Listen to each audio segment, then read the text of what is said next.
If you're looking for the best maintained rehearsal studio on Long Island, look no further than Next Phase Sound Studios in Farmingdale. With 5 climate-controlled rehearsal rooms and 1 brand new state-of-the-art soundstage, no matter what size your band is, no matter how big the gig is, you'll always be prepared after rehearsing at Next Phase. Next Phase has a second-to-none gear collection to make sure that you have the right tools for your rehearsal. And at the heart of it all, the Next Phase Blockhead Studio soundstage, featuring professional grade lighting, premium sound, and a cutting-edge LED video wall designed to elevate your production and make your brand stand out. Whether you're filming a live performance, a demo video, or hosting a corporate event, their versatile soundstage provides the perfect backdrop to bring your vision to life. As an added bonus, you can live stream to any platform you want and give your audience a 5-camera angle visual experience they'll never forget. If you're in the Long Island area and need to get ready for your next gig, look no further than Next Phase Sound Studios. Book now at nextphasesoundstudios.com, located at 136 Allen Boulevard, Farmingdale, New York, or call 631-752-1295. Welcome everybody to another episode of Discussions and Drinks. Yes. We've got some buddies with us today. We got our friends from Felicity. We got Mike and Drew. What's up, fellas? What's up? And these guys were one of our first yeah, absolutely. guests Early. ever, No. like super early on. And what I love about it is, and I feel like this is happening more and more, like our last guest we've had 3 times. Yeah. Felicity, they've hit the hat trick. Nice. This is their 3rd This is official episode proper. Now, like they've come in and Right, done some we've had- tag-ins on some stuff. for sure. But overall, 3rd full episode, dudes, thank you. Love it. So much. So stoked to be here. I know we got to hang in person a couple times too at some shows. So That's true. That Feels you like know what? That a might big- count as a 4th. yeah. That's true because we did a whole tasting. As long as we're in first place, that's all that matters. Yeah, If yeah. you're not first, you're last. You're in first place as long as you are currently in front of us. Exactly. Yeah, absolutely. So it is September 8th. Yeah, it is September 8th. I'll tell you all about that, and we will get into what we're going to drink, and we'll figure out what we're going to discuss. After you sit through what, for you guys, is probably going to be really too loud, but it is our intro. So take it away.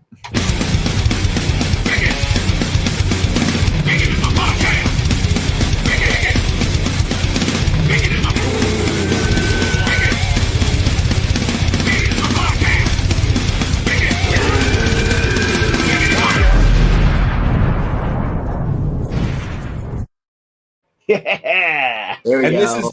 this is now the 2nd time we've done this with guests, and it's funny because like we could see you guys down at the bottom and your reaction to it, and it's fantastic.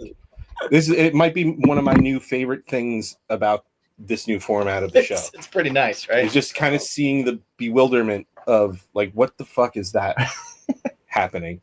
But It's the shock value. Yeah. The song Right? is great. It comes in. You It comes guys in do that? right at you. that we did do that. Yeah. We did do that. Yeah. You guys We used tried- to talk about that. So you guys used to be in bands and stuff. So I was like, I bet they did that. Hell yeah.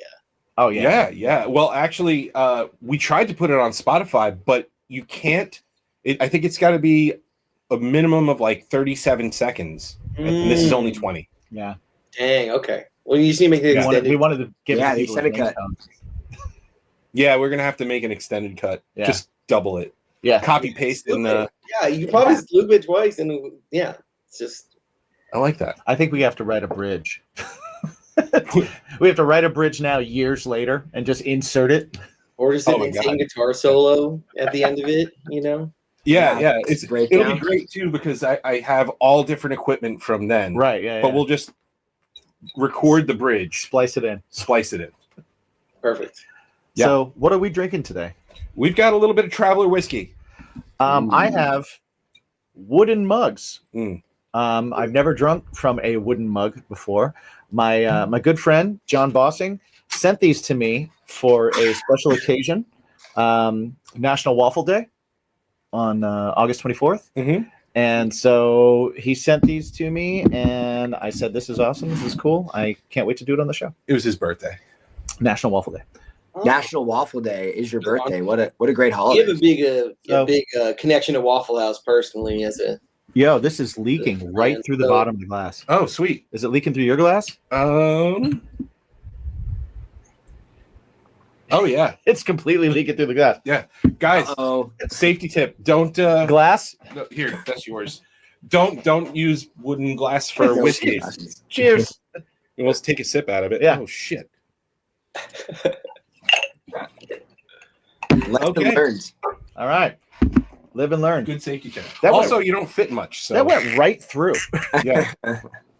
That was so fast. They sent a wood treatment with it. I probably didn't put enough on that's probably what it is. Okay. because they sent Maybe. it's like a Sealant? wax thing, and I put it Sure. on. Yeah. I put it on, but perhaps I didn't. Perhaps not enough. Not quite thick enough. So since the last time we saw you guys, I do believe it was Drew that was on, Mm-hmm. and you guys were just putting out Charlie Sheen, or it was just before Charlie Sheen. Just before Charlie Sheen. Yeah. Wow. Yeah, you had told us off the air that you guys were working with Point North. Right. Yeah. Yep. And it was like, oh shit, that's Yeah. cool. Mhm. But then you guys put out the next record, Mhm. which is awesome, which is out now, and you guys did your first like real good headlining tour on the West Coast, right? Yeah, we did a West Coast tour, and then we just got back a couple months ago from a nice little fun co-headline with the band Fluorescence. If you guys have heard of them, but they're also they're from Chicago. But that was probably the tour that we've done that like every night was awesome. Like, Yeah. it was like a lot. You guys have been on. I'm sure you've been on tour. It's like there's a couple shows that make up for like a lot of the other shows, especially when you're first getting going on the road. But that one, this last one this summer was like every night was like Yeah. badass. So. We hit some markets we had never hit before, and like Little Rock was one of the biggest surprises on a Sunday. Just it was packed, and just eye opening to be out there in some new cities, meet new fans, and it was really successful. We had a blast. Are you guys finding that are you hitting that point now where you're starting to see more and more and more people at your shows that know your stuff, that are coming specifically for you, that are kind of, because you guys have been hitting it for such a long time that there's that tipping point where you start to kind of like see it and you're like, oh, everyone here kind of knows this song, and everyone here kind of, you know what I mean? Are you guys finding that now? Is that starting to kind of like happen more often? Yeah. When we did our West Coast run, it was like there would be shows where, would be lightly attended, we would say. And we'd play in the middle of nowhere town in Oregon. And none of us have ever been in the state of Oregon before. Right. But, when we play Emo Trash and when we play The Weather and Charlie Sheen, like we're like, holy crap, they're not just here for us. They know multiple songs and sing them. Now, this last one was really eye-opening. We had sellout shows where it was like majority of the crowd knew like at least three songs of our That's set, awesome. which is sick, which is really cool. So. Yeah. That's so awesome. Yeah, I don't know why. I feel like every time you guys book New York, we're never here. I know. Yeah. It's like It's really annoying. it's like I think we were at a conference the last time, and then I think we had a show another time, and it was like, damn it, Felicity. Why those days? Well, we're coming back in December. Coming back, yeah. All right. Well, off the air, we'll give you the dates. It's not announced. The tour's not announced yet, but Good. Excellent. we'll be back, so you can hopefully pencil mark it in, and we can be the thing that you can say no to other stuff for. Yeah, there we go. Yes. As long as I know in advance. As long as I'll December happily- 20th. I'll happily say no to this. Yeah, as long as that's December 20th. No, I'm kidding. Yeah. It should be before that, yeah. We're just starting to kind of experience. It's funny because we've we're both in other bands, and we've toured and experienced a lot of that, but then we just this year started another band together, and so we're starting to do like road shows and everything. So it's like that whole starting over again, where you're at a place and you're like, all right, we're gonna play for you. All right, how are you? Yeah. Well, God bless it, because we always talk about Mike and I, like, this is the several bands we've all been in, and this is the one that's obviously we've done the most with and been in the longest. But it's like I don't know if I could do it again from the start. Like, even with all the knowledge and know-how and stuff, it's just still the grind. It's so much, and it's a steep mountain to climb, and it changes. And if you're not ahead of the change, then you're just playing catch up, and for sure, it's a lot. Yeah. So my question is to you, Mike. Like, I know that you are a teacher molding the minds of the futures of America, the future leaders of America. Yes. How's like, obviously you do a summer tour, not a big deal, but like how are you finding that work and tour balance now with this? So with school starting back up the last 3 weeks, it's like literally been a freight train that's just hit me. Because the summer was amazing. I mean, that's the point. You have summers off. You have no responsibility to school. But I switched roles. Like, I always taught algebra and algebra 2 every year. So you get into a cycle. But now I'm teaching statistics. So I have to relearn how to explain some things and just balance getting all of that at school so that when I come home, there is just time allotted for things related to music. And we practice twice a week for that exact reason, that time is just built in to stay disciplined through it. Because if you're not disciplined during the school year, I mean, Damien would say the exact same thing, having done, he's probably pushing a good amount of time of teaching as well now. And just him finding that balance, me finding that balance is all about just keeping school more or less at school. And then when you're home, you are trying to do things that support the band and the dream. And then just be ready to realistically bust your ass in like August and September while you're getting back into the flow. And then just like wait for Thanksgiving break. That's when everything you finally breathe, you get a break. And the honeymoon phase of teaching is over. So it's just a grind. It's just part of the process, but totally worth it, because the payoff this summer of just how many people were coming out, how amazing those shows were. Like, that's the fuel. That's the motivation to just stay later at school to get things done and just keep all of that going. Yeah, absolutely. That's awesome. Nice. Do the kids think it's awesome that you're in a band, or are you just like a nerd? I lean into it. Yes, definitely. Yeah. They think it's very cool. The ones who don't think it's cool, they don't say anything about it because they just whatever. They're casual, but nothing's enough cool. of them think it's like it's different, it's unique. Oh, and literally just today, I had a student come up and go, your band came up on my TikTok, and then I saw Mr. Fagiolino, and then I realized, and this senior I'm teaching had Damien as a teacher back in elementary school early on. And she said, I have a video of him, and he didn't have the tattoos, and he was playing guitar. And I said, please bring that video in so that I can see it. But it's like things have now come to that point where we Damien and I have now had the same students who are just like totally into the fact that they saw him just playing acoustic guitar. And now there's me saying, hey, I'm in a band, go check out the TikTok, the Instagram. They see the following, and then they realize like, whoa, he wasn't lying. This is actually something. And oh shit, there's my old elementary school teacher as well. That's awesome. Yeah, that's super cool. That's great. Now, another thing that I definitely wanted to ask you about, because this is something we've brought up before, because we thought it was so genius when you guys told us about it last time you were here, was like spending your video budget on like 30-second clips as opposed to doing a full-blown video thing. Mm-hmm. Like, how did that work out for you guys? Did it? I mean, it seems to have worked out pretty well, but.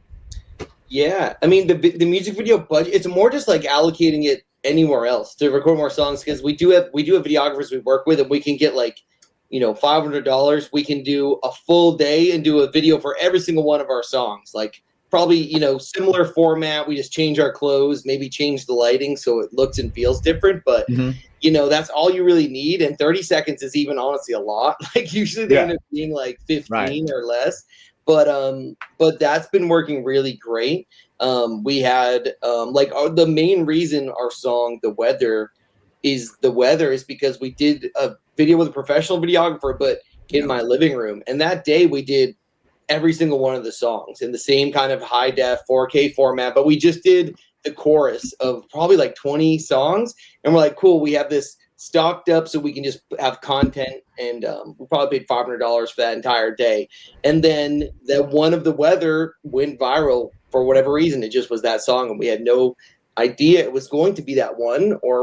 And then now it's our biggest song. And you try to position it, with iPhone videos and whatever you can. But if we had just spent that entire budget, $500, to just do a full music video for one song, hypothetically, and it wasn't the weather, we would have picked the weather. We would have picked a different one. Given us that ROI. Right, and then it wouldn't. Now there's times, a couple times a year, we'll post just the weather on TikTok, and we'll make $500 from that one video. Yeah, right. Several times a year.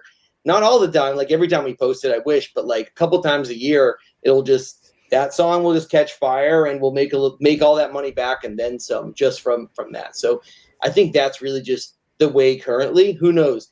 This is how it goes. We've been in this game long enough to know that like all of a sudden music videos are going to become cool again, and then all the new artists are going to be putting their entire budget into one music video, and that's going to be the way to go back to, because it always like auto corrects. Like, That's true. Well, yeah, I mean, I definitely feel like and I think that's like a pitfall of a lot of musicians is that they've learned a certain way and it succeeded for them for a certain amount of time and only got them so far, because then industry change again, and then they're like, well, this is the way it needs to go, and it's like, no, it's going that way, right? And the longer you wait to go that way is the longer it takes for you to get right. By the time you decide to go that way, it's going to have come back around, and you should have just stayed the same. And the most successful people are the first, when those changes happen, are the ones who do it first. Yeah. So we're always at shows talking to other bands that we know and sharing info, and they're like, hey man, like, does your account have trial reels? And we're like, what's that? And then we go on Instagram, we're like, we do have it. He's like, okay, this is what you guys do. And we did that, and it was a complete game changer. And we're one of the first probably bands to discover this like new feature or new way of format or new style. And we were the band that during COVID didn't even download TikTok, while our peer bands were like blowing up because there was such a little market share for, our style of music, the alternative scene on TikTok, that when the first bands that started posting on there got 100% of the market share and so much reach and exposure, to where now it's like, you feel like you're a dime a dozen when you post on it now. Yeah. With the first, few months of that. So this is my advice is like, hey, let's say TikTok does get sold next month to whatever this new app is. Hey, the first bands to go on there and start busting their ass are going to just crush. And that's what we've learned. It's like, just whatever the newest thing is, try to be there first. Yeah, you want to be ahead of the curve, but not too far ahead of the curve so that people don't get it, and you don't want to be behind the curve so that you seem like you're like trying to catch up. Yeah, you don't want to be that band on Blue Sky being like, I'm here. Exactly. And then you're yelling into an empty room. Check out my threads. Or the Red Note. Red Note. Oh, that's Red right. Note, Red Note. yeah. I forgot about that. Yeah. My buddy was like, put up a new Vine today. He was really trying to push that on me. He was like, dude, Red Note's awesome. I'm like, yeah, it's not. Yeah, it's not. I swear. There's proof in the pudding. Like a lot of those people who were famous on Vine immediately jumped on Instagram and then YouTube or TikTok. Like they're always, whatever it is, they go to it and they just make it work. And it's really important. So that was a lesson we learned the hard way. And so we're vowed to like not let that happen again. What's a lesson you learned the easy way? Oh man. What is it? A music lesson learned the easy way. Wow. Like what did you hear and you just went, that makes sense, I'm gonna do that, and then it worked and you were like, all right. Yeah. Don't play in your hometown every single weekend. Yeah, that's a good adopted that right away. Everyone learns it the hard way. Everyone learns it the hard way. There's nothing you learn in the band life the easy way. Yeah. I mean, it's that that meeting up twice a week pays off. I mean, we haven't been punished by that lesson. Just that consistency. Yeah. Everything, pretty much everything's the hard way. Yeah. Since day one, we've met up twice a week. For the most part, I'd say like 90% of the time we're meeting up twice a week for the last decade. Wow. Yeah. What's something you learned the easy way? Nothing. I'm too dumb to learn the easy way. I think I learned drink my water the easy way. Oh, okay. Someone was like, "Oh, you're a singer? Drink my water," and I went, "Okay," and then I just started doing it. Yeah, don't just drink on stage. And then I saw drink people 20 minutes before you go on stage. And then I saw people that didn't, and I went, "Oh, I'm glad I didn't do that." Yeah. Yeah. I learned that don't drink red wine when you're about to sing the hard way. Mm. I learned that one the hard way too. Yeah, that was awful. A dry Don't drink red. too much before you go on stage the hard way. And I was a screamer kind of. So that was even worse. Mhm. Imagine completely being dried out and going for that first scream, and that's it. Done. You're done. Brutal. I learned But that whiskey booze makes is it not better for some hydrating. I learned that booze is not hydrating the hard way. Mhm. What was that, Drew? What did you say? I said whiskey makes you scream better somehow, though. Yeah. Yes. Explain. Whiskey makes you sing better too. Yeah. Yeah, I don't know what the science is behind it, but Yeah. Well, you gotta. There's a threshold. There's a threshold because once you hit 3, Right. then you think you're sounding Well- better, but you're not. I promise. But technically, you can still do all the stuff. You just can't speak as well, so your words don't come out correctly. Yeah. And we your learned like timing is some off. of the bands that we know that are like to drink. They'll have band rules that are like, hey, no one can have a drink until 1 hour before our set time. That way, no one can be too drunk on Man. stage, but there's not. But they all have pretty high tolerances, so there's only so much damage they can do in 1 hour before they. I'm immediately thinking of somebody that would love to make that rule for their band. Yes. Yeah. We know somebody. And it's the same person you're thinking of. Yes. Yeah. I love how you got a band in my past got my guitarist really hammered. Oh yeah. Because he was behind the bar. We were playing some Halloween show, and he happened to be behind the bar. And my guitar player was like, "Hit me with something good, Jimmy." And he gave him like mule triples, I think, or quadruples, I think. And that was quite the show. Now I wasn't bartending that night either. I just was. We were at a bar that they would let me go back there, and so I went back there for an hour. Oh. We did our hometown show in Orlando, and so we're playing later in the night too. We're headlining that show, and so everyone wants to buy your drink. All your homies come, or people they come and they want to buy your drinks. You're like, yeah. So we're all a couple like high noons deep or whatever it might be, and then we're about to go on stage, and our buddy just comes up with these just like double, those big glass double shot glass. It almost is like a rocks glass, honestly. Yeah. Just to the brim with Rumplemints. And it was just like sugar right before our like opening track plays, and we're like, all right, here we go. And by song like 3, you're feeling it. You're feeling it. Like, hold on, you said that was a friend? Why Rumplemints? Yeah. That I would definitely look up the definition of friend. Rumplemints is a dick move in a shot. Yeah. As it was it's kind of in right now as the shot. It's the thing in. Remember, it was like Fireball was the thing. Now, like yeah, the thing. Oh, really? Rumplemints is a thing now. It's back to being a down thing? here. Maybe it's a Florida thing, but like every weekend, it all could be a bars Florida are doing thing. it, having it on special, and it's like if you're a badass, that's what you order. Dude, that's not true. You know what we should do? Let's take back Goldschlager. You're not a badass. Let's bring back Goldschlager. Rumplemints doesn't even sound badass. You're like, yo, can I get a Rumplemints? Yeah, Merlort, that's the one to do. Yeah. Which one? Goldschlager.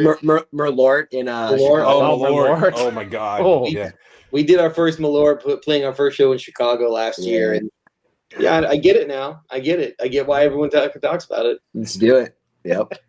I'm in.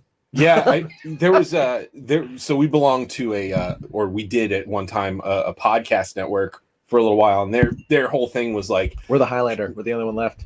Yeah, and they were like, Malort shots. We need to do those more often. And we were just like, why? Yeah. Okay. Like that sounds dumb, but then we were also the hot sauce podcast, so figure. Yeah, all right. Yeah. Which, by the way, I bumped into Tristan recently at Summer of Loud. Nice. That's awesome. Tristan's a good dude.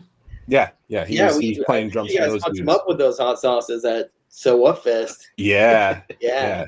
Well, Mike puked. I barfed in the outside. I should have gotten you to film me barfing, but it just happened so fast. Yeah. It was the last dab, and I just took the entire stick in there instead of a little bit, and I didn't eat anything aside from maybe like part of an apple, maybe. And I knew that was dumb. Into the 110 degree. I was just gonna say, and you brutal. performed Those brutal outside, feelings. and Yeah, that was one thing. Like I'd never been to Texas before, and I did not realize that at Dallas Fort Worth, I was like, oh, it's the end of May, can't be that bad. No, Brutal. in the middle of a baseball field, it was 96 degrees, just standing there at 10 o'clock in the morning. We did this past one last year, and it was in the middle of June. It was later. It was even hotter. I feel like they had a lot of like canopy shaded stuff, but it was when we were playing. The sun was just right there, right on us, and you couldn't even look out in the crowd. And your 120 sunscreen is running into your eyes. Yeah, shade is just like you're a baked potato wrapped in foil. Is what it is. You're like the shade doesn't do anything. Well, I heard that in 2023 there was not a lot of shading, and there were a lot of people passing out and stuff. Well, it's like we set up a canopy. It's 5 degrees less in the canopy, and it's like, oh, so it's 115. Yeah, what is that doing? This past tour we just did was from like mid July into mid June into the beginning of July, and we did like only southern states. Texas, we did 3 or 4 shows in Texas, New Orleans. We did shows in Florida, Atlanta, North Carolina, Nashville.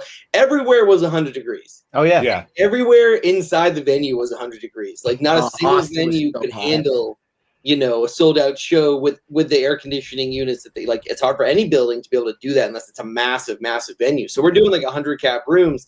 All of them have the like that bar AC, it's like from like it's on the wall, and it's like that's all we got. Yeah, that's it. People are gonna be crammed in, and that bar AC is going.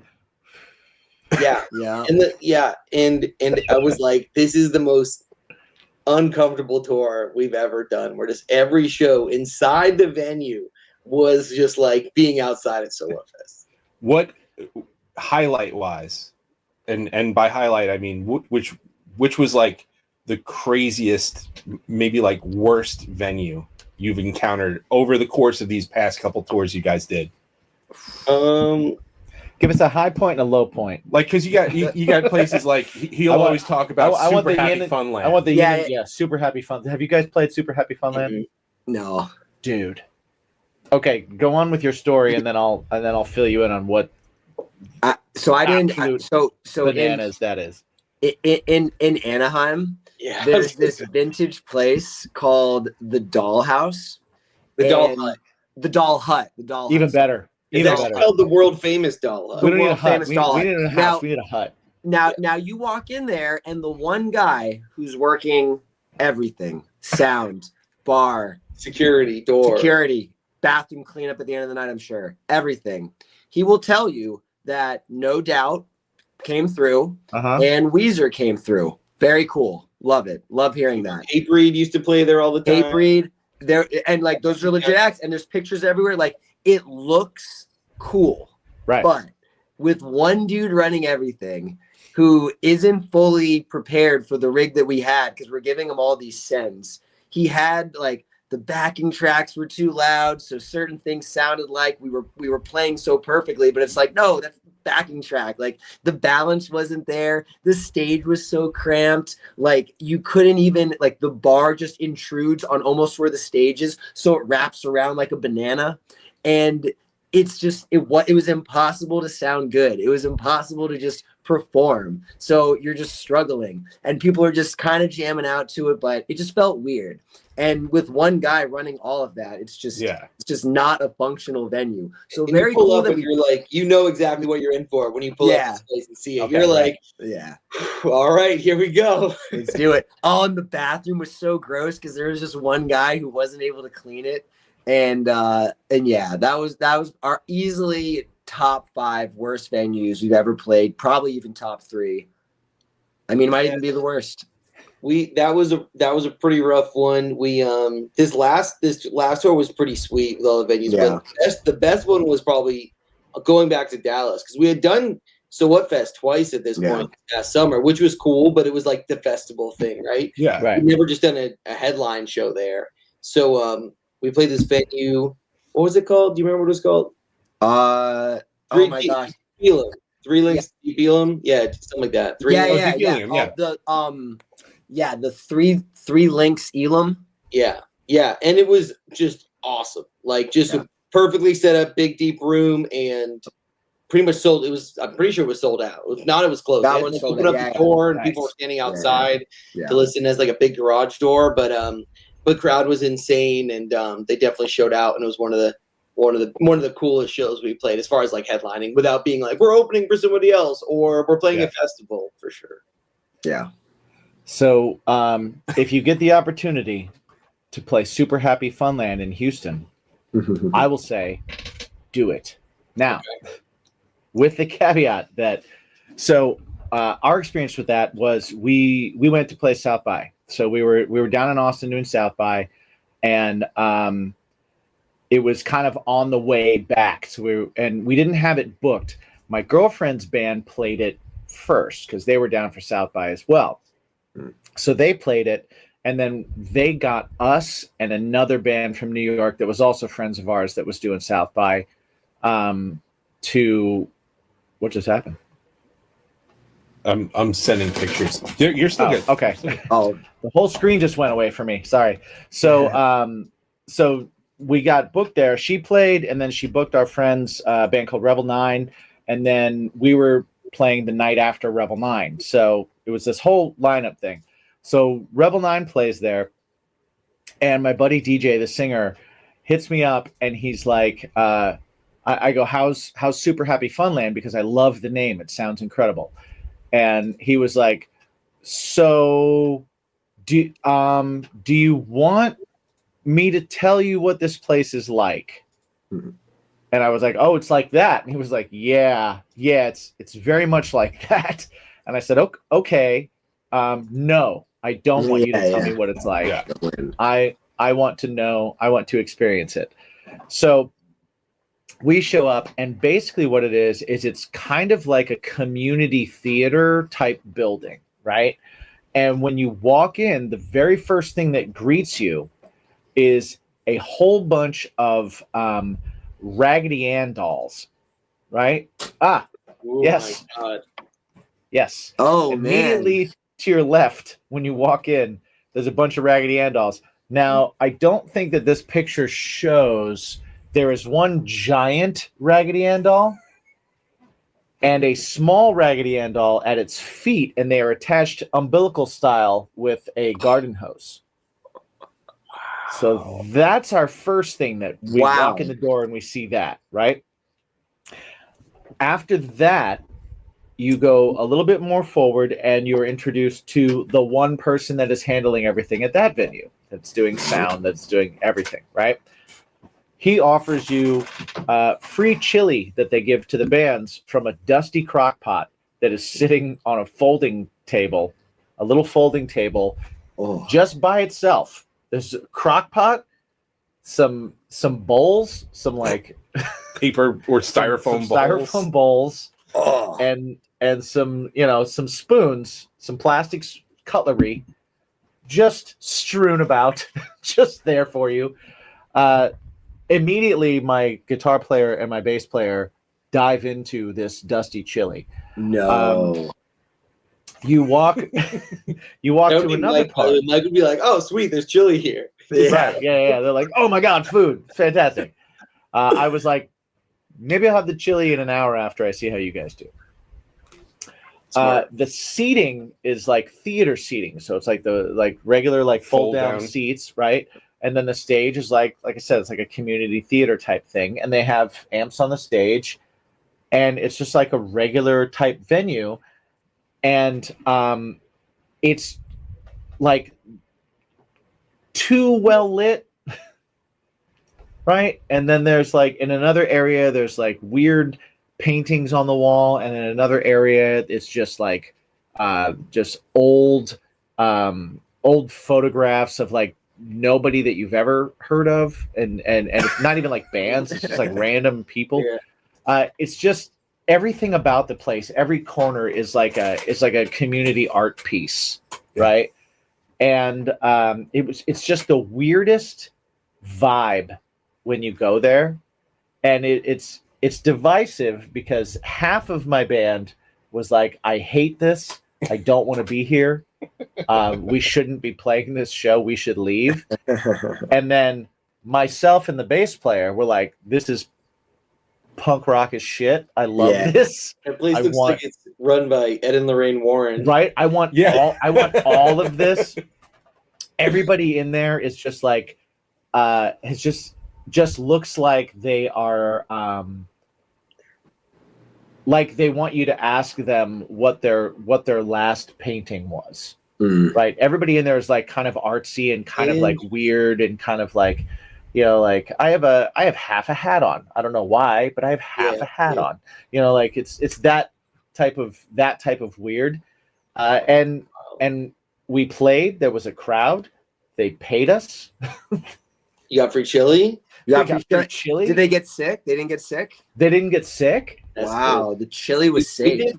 But we did it when a couple years ago, where we played a pizza place, a deli, and a pizza place. And I'm saying pizza places where you just like bring your equipment in, and you just set up on the floor. And they we just did that. Yeah. Little mic plugged into one PA speaker, and they say, "Here you go, have a good show." And we're like, "We just did that." Literally one PA speaker. We were like, "Okay, guess we're not going to do the backing tracks on that song." No one's hearing vocals tonight either. Yeah. Because like that's gonna overpower a drum kit and 2 half stacks at the times what we had. Yeah.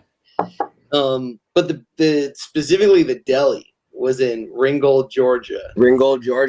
And it was actually like a pretty big sized building, and it had a makeshift stage, like some staging. Yeah, you could have gotten a good crowd in there. But you could have a good crowd there.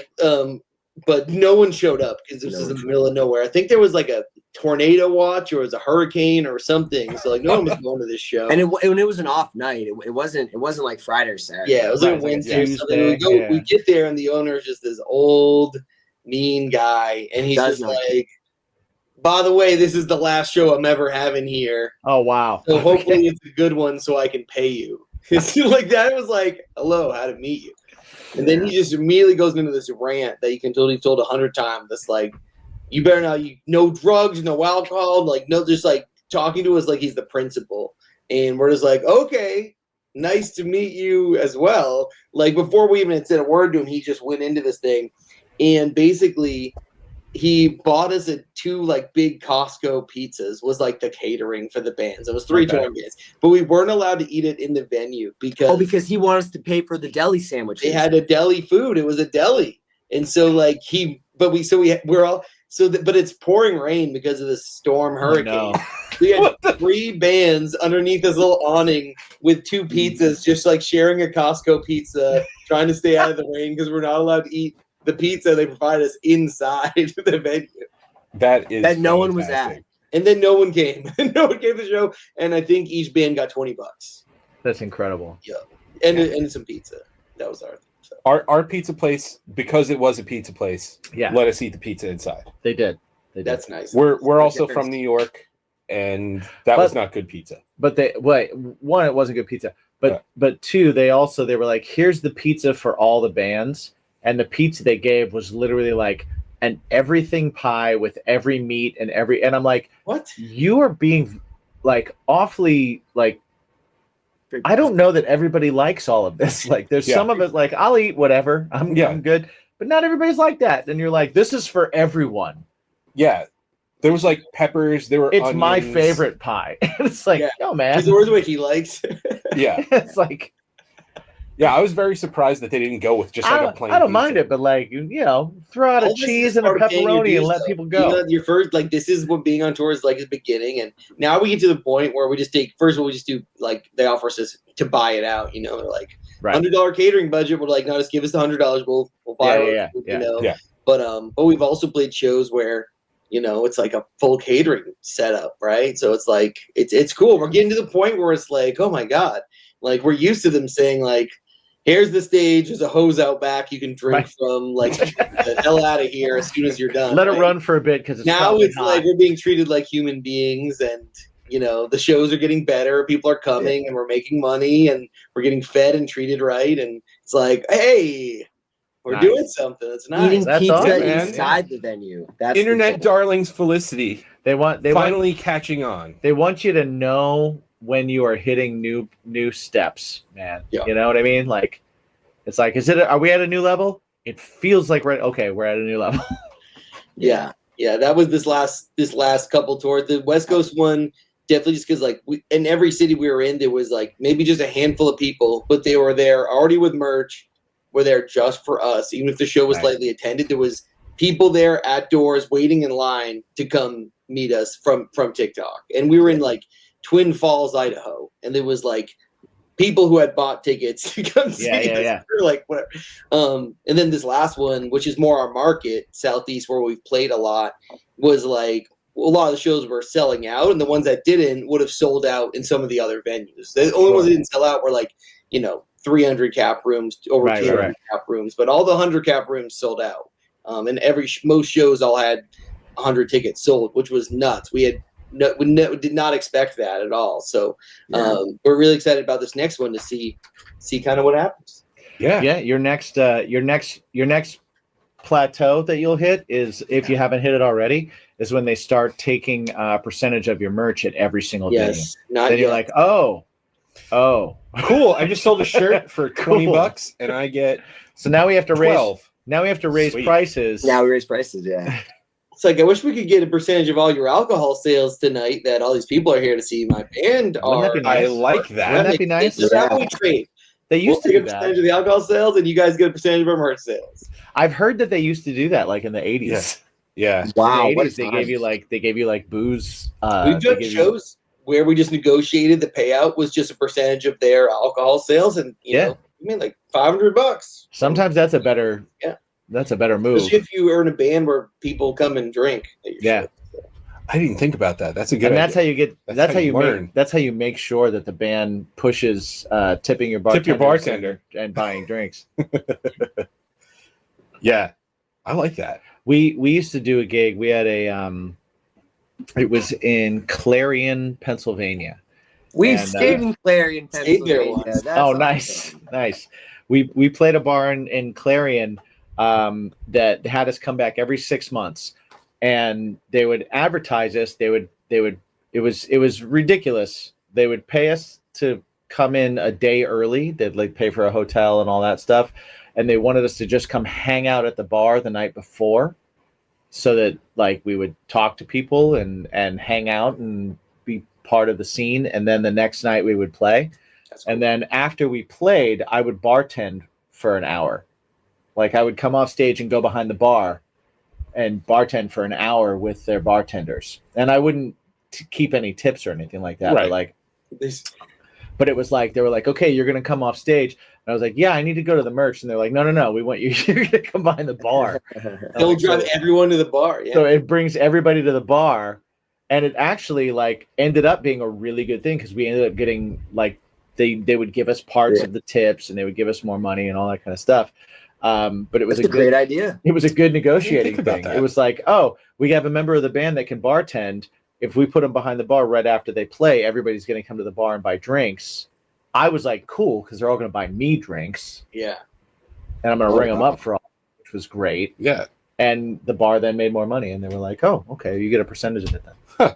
It was great. I mean, that bar closed, so I don't know how good of Not a great business. I don't know how good of a business model it was because the bar closed. But anyone who sees this, who's in a band or is starting a band, you touched on a great thing. It's like, this is our rule, and a lot of bands do this. But the second you play your last note, your lead singer, whoever's the front man, go to the merch table. Just straight merch there. table.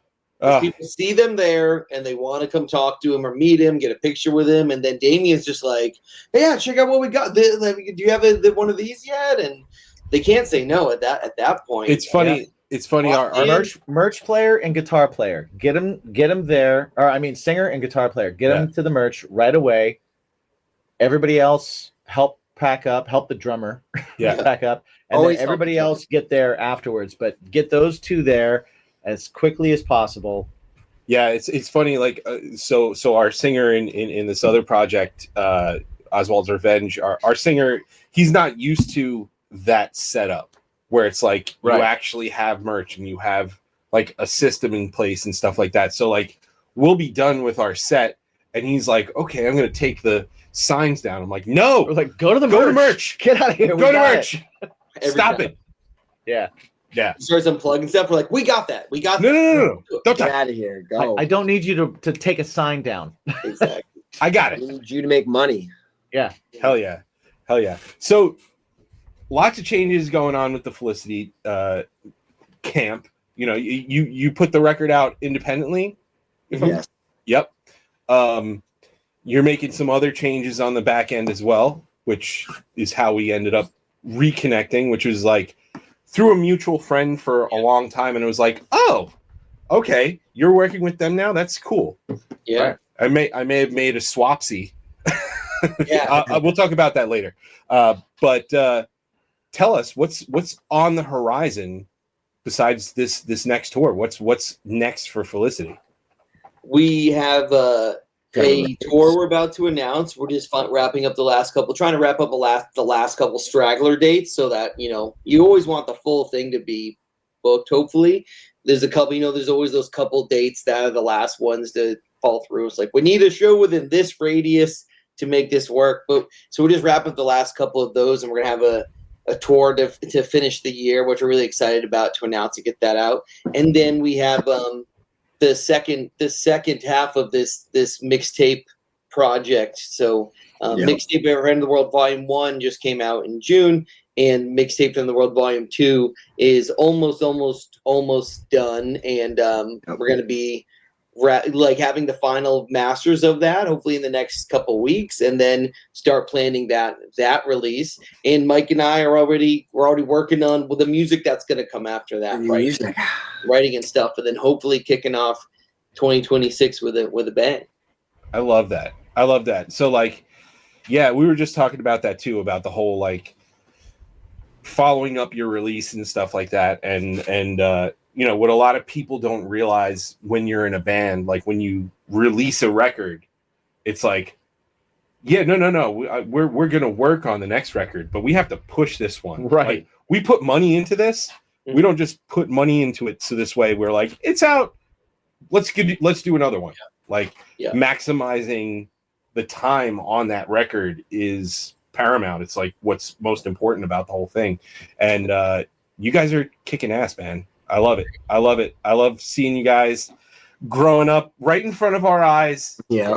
It's Just wonderful. The first time, you know, I think it was Damien and Mike and you guys did an episode, and now, and just seeing the growth within that we see of ourselves. And we know how hard we work, so we know that we, you know, earned it, right? But it's crazy to look back and just see, even just the last 3 months, you know, this last quarter with this album and tour, it's just been like a, you know, spike of exponential growth everywhere you can think, between our social media following, what our tours came out, financially, or what we came back with from tour, and how much we're shipping merch all over the world, and everything you can think of, like every single metric you can think of, just going up. So it's been really fun and really exciting, and that's when it's the most fun to be in the band, when you just feel that kind of like fire underneath you, and you know that, like, if we just keep pushing harder and harder and keep doing things smarter, that the sky's the limit.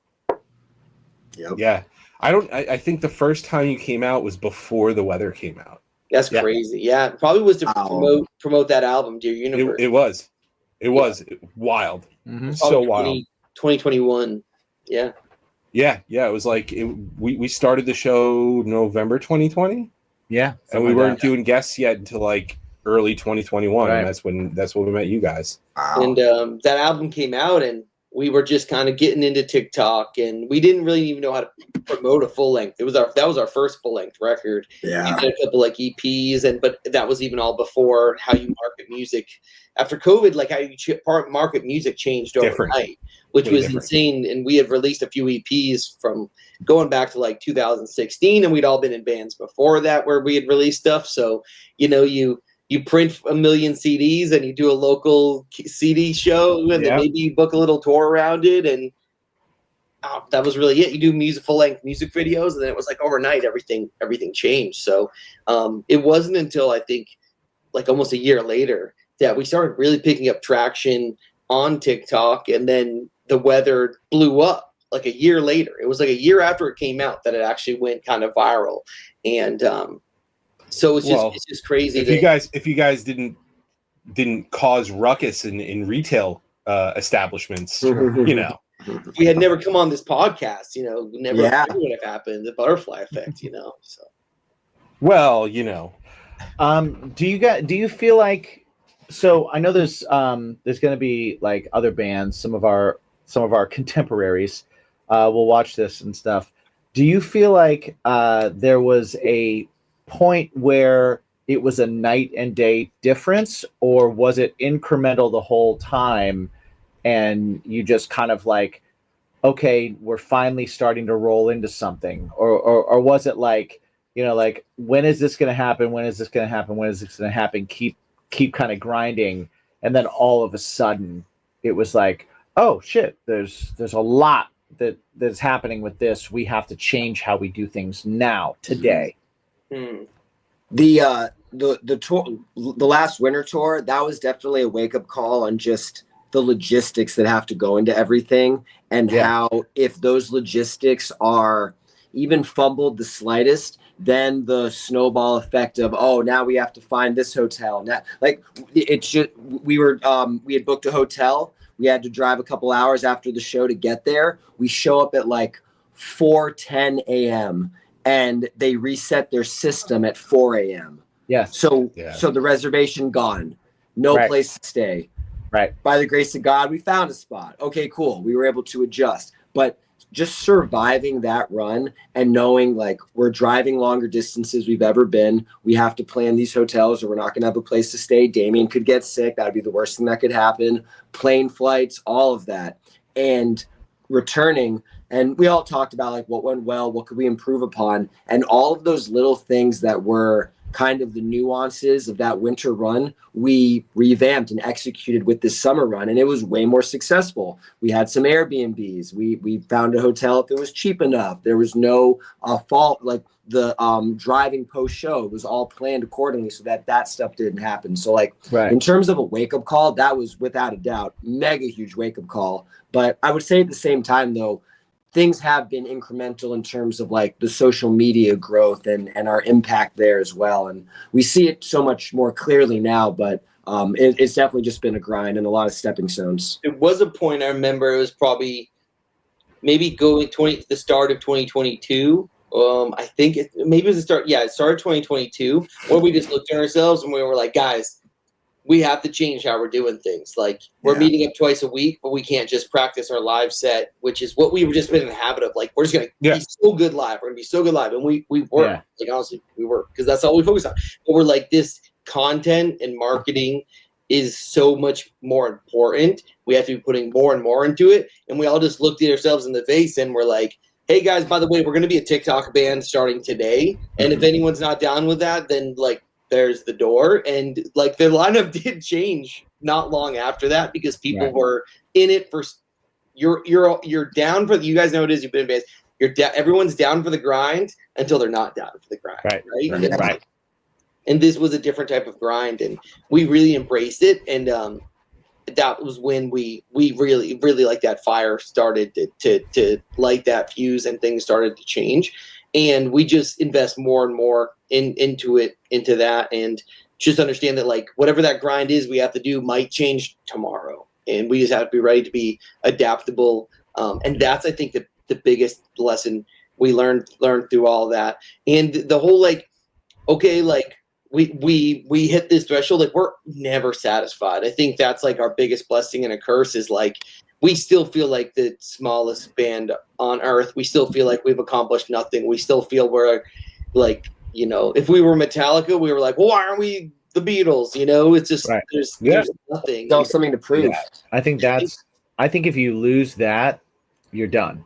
Exactly. And we always talk about that. Like the same example is a reason why Metallica has played, the only band that's played a show on every continent. Yeah. They had to go in because they had to, what else can they do? Right. But they have that. So it's a blessing and a curse because it always kind of makes you have this feeling of there's a hole inside you, like you're not accomplishing that thing. But we try to just focus on the journey, right, and not a destination. And we have to have these times where it's like we meet up as a band, and it's just like a therapy session of us talking about like, hey, like how are we all feeling now in our own way, and recenter ourselves and look back at the past and watch videos from us a couple of years ago and look how much we sucked. Look how good we are now. Like, right. Then we have that kind of wake up call. It's like, okay, no, it's all we're being too hard on ourselves. And if we just keep doing what we're doing and keep never being satisfied, then wherever we want to be, we'll be where we get. Yep. Yeah. I think when you're satisfied, you're done. Right. Complacency is the worst. Right. And then also it's like every milestone should be approached with, and now the work starts. Yep. Yeah. Right. Like you achieve something and it's like, all right, now the work starts. You achieve the next thing. All right. My favorite athlete of all time is Tom Brady. And they always said, what's your favorite ring? And he goes, the next one. The next one. That's his answer, is the next one. And that's why he was the best, you know? Yeah. That's the way absolutely. And that's what a lot of people get wrong too, is like a band goes, album's out, and they think the work we is achieved done. Something. It's like, no, you just said it's out in the world. You just started a thing. You have to work at making people listen to it now. Nobody you can't just like be like, done. Let's work on the next one. Mm-hmm. We all have that big. We all think big, and our drummer Rashid is always like, yeah, I'm not going to be happy until at least we won a Grammy. Like it's like, he knows what he wants, and we set that standard for ourselves. And sometimes it's like we want to be playing arenas, right? And we want to win a Grammy, and we want to but whatever it is, once we do that, it's just going to be something else. So, yeah, you can't worry about the first Grammy. A lot of people get a first Grammy. Yeah, you got to worry about like the fifth Grammy. Right? If you can get a Grammy on your like fourth record, who does that? I don't think anybody's done that. Yeah. Right?